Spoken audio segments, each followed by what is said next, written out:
உங்கள் அகத்தியா தொலைக்காட்சி. சப்ஸ்கிரைப் பண்ணுங்கள், உங்களை தேடி வரும் உலக செய்திகள்.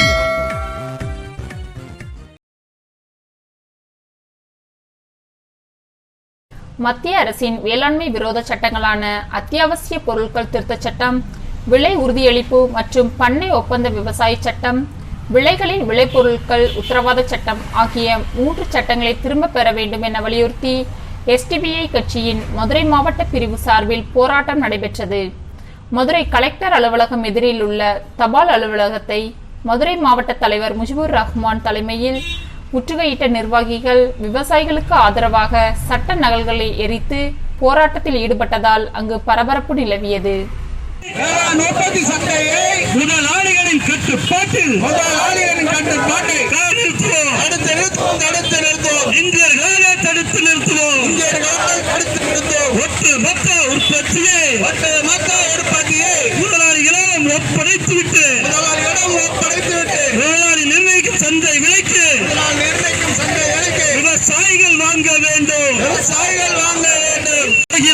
சட்டப்படியே போகிறார். அத்தியாவசிய பட்டியலிலிருந்து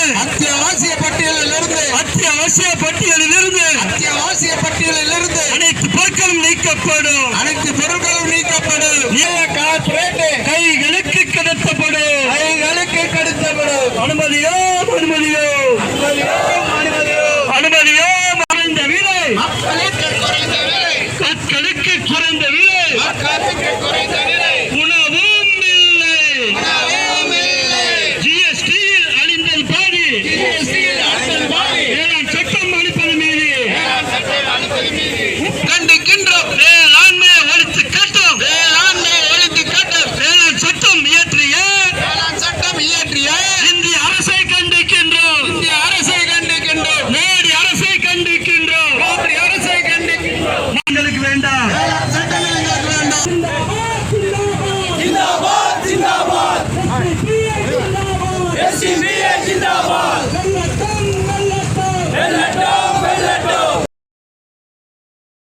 அகத்தியா தொலைக்காட்சி. சப்ஸ்கிரைப் பண்ணுங்கள், உங்களை தேடி வரும் உலக செய்திகள்.